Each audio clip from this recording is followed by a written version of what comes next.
Hey there, I'm Maegann Yarbrough with eXp Realty, your AZ real estate geek, and I am coming at you with your April 2021 Phoenix housing market update.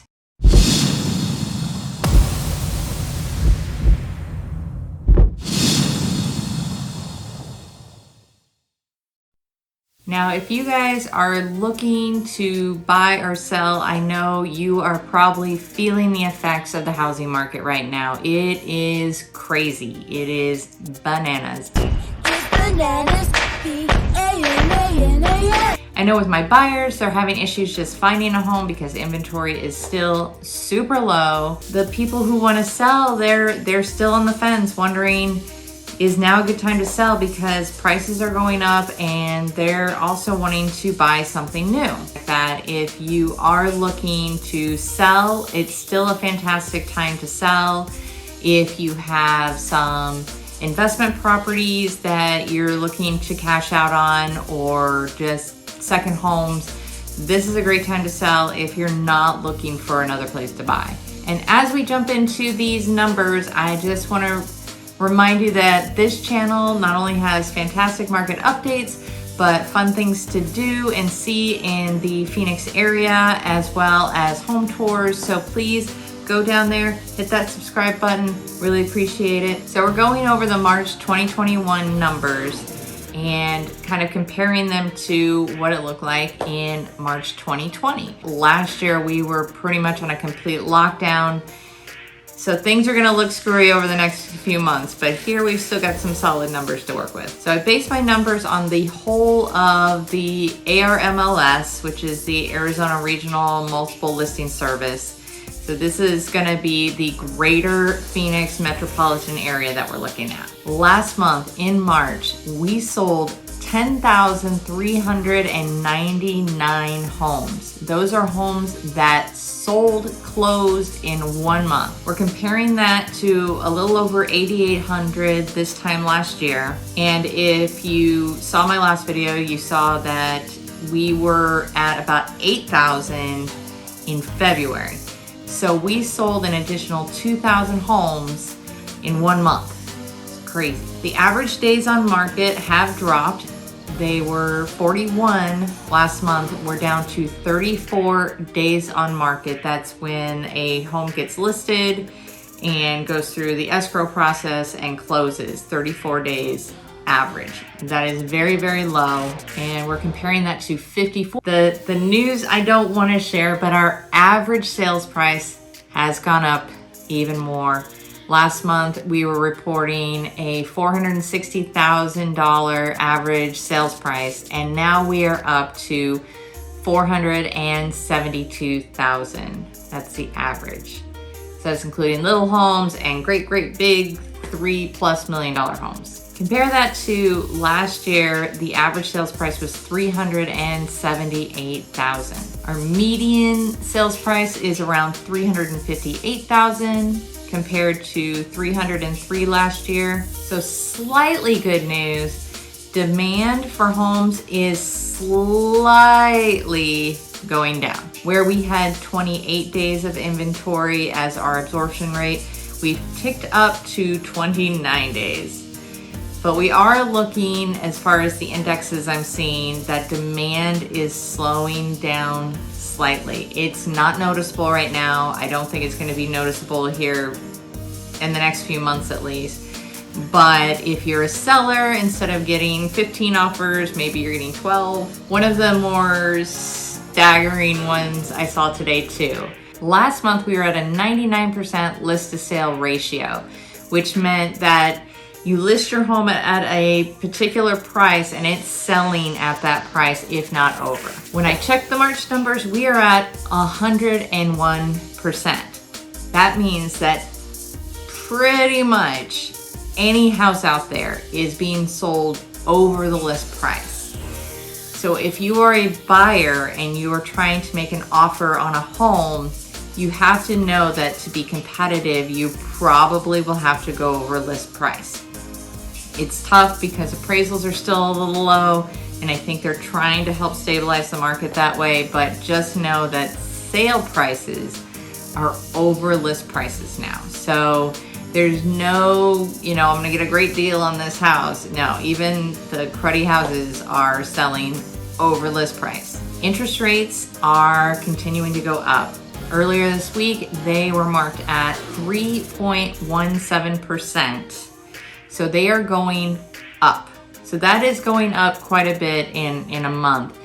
The economists are predicting they shouldn't go over 3.5%, but that little bit on top of the rising sales prices on the homes is causing buyers to just not be able to afford homes right now.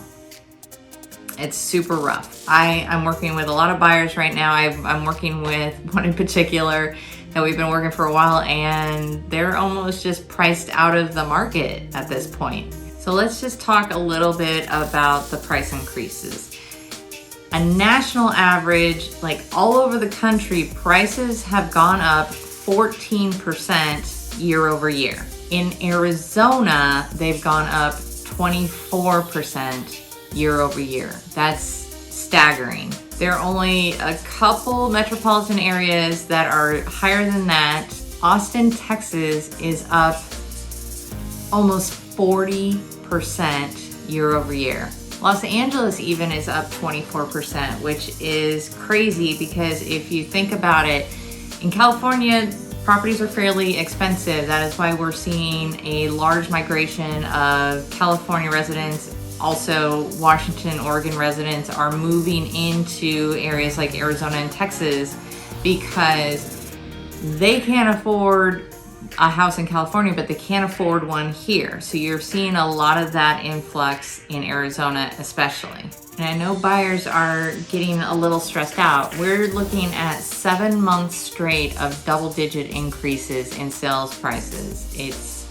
It's going up. And if you compare that to the fact that an average salaried employee probably gets maybe a raise of 3% a year to match with inflation. So wages are not going up and matching these home prices. They're just getting a little more expensive and people are just not being able to afford. We should see some seller confidence going forward in the next few months with the vaccine rollout.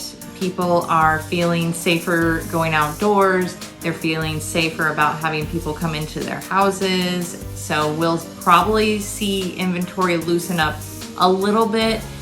I don't think that's gonna have the biggest impact just because, sales are going crazy as it is right now. Even through the whole 2020 pandemic part, people were still buying and selling. So I don't think that's going to be a huge factor. I think the biggest factor with sellers is just trying to find another place to live. One of the largest stopgaps on the fact that there's such low inventory is that we are not building enough affordable housing. So we used to have these new builders come in and they would build new construction and would also make some smaller, more affordable 3-bedroom, 2-bath houses and sell them like hotcakes. Unfortunately, with the rising construction costs, with lumber, with concrete, with the lack of skilled construction workers, they're just not building as fast as they used to. And if they are building into luxury high-end size homes, which doesn't help the average everyday person who's trying to get into their first home. But hopefully technology is on our side. I don't know if you guys have seen these, but they are now 3D printing homes. And they 3D print them with concrete, so they're solid concrete homes. And although they're concrete, they look really nice. They're cute little bungalow style homes, and if you don't mind a smaller home, then they're perfect, especially because a 3D printed home, their averaging cost is like $10,000. So this could be a great answer for affordable housing going forward. We just have to wait till the technology catches up. I know a lot of you guys want to get into a home before then. And I'm going to touch briefly on being a buyer in a seller's market. I'm doing a whole separate video for that, so look out for that. But I know it's tough, and there are solutions. You just have to find a realtor that is creative and knows how to get in there and be fast. So look out for that video on how to be a buyer in a seller's market. There should be some really good tips out there. And if you have questions at all, you know, I'll put my number right there for you, but it's also in the description.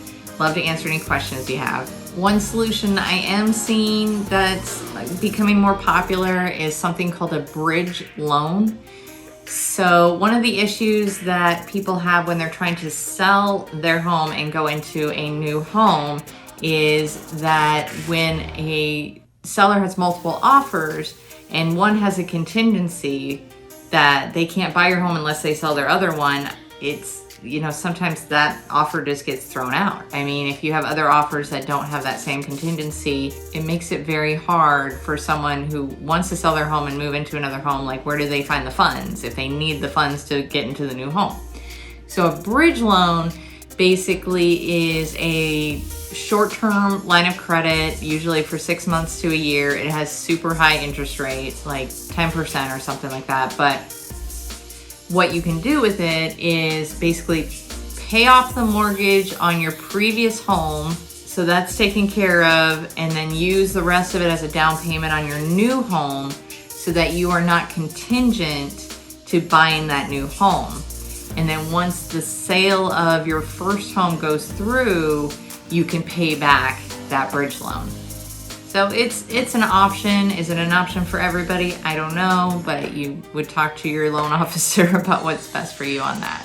But there's solutions. There's always solutions to every problem. I mean, the homes that are selling now, there's buyers buying them, so they're getting in there. You can do it. So quickly, in commercial real estate related news, now that the pandemic is hopefully coming to an end, at least we can see a light at the end of the tunnel, right? Employers are now starting to rethink their commercial leases and how they're actually going to house their employees. Based on a survey I read, 80% of employers were planning to go forward into a hybrid work environment that included working from home and working from the office. Lots of ways this is going to be different. I mean, I worked in a cubicle job. I remember my big, large desk and my filing cabinets, and you know, you could get bookshelf and then all that kind of stuff. But people are finding that they don't need all that stuff to work anymore. I mean, because your cubicle was like your home away from home. So you decked it out with pictures of your kids and your pets and plants and fish tanks and things like that. But if you are doing a hybrid work environment or working from home, you don't need that space. So they're doing what's called hot desks, which are basically desks anybody can use, and you basically just sign up for your desk the day before you go into work. They're also talking about refitting conference rooms to be Zoom rooms.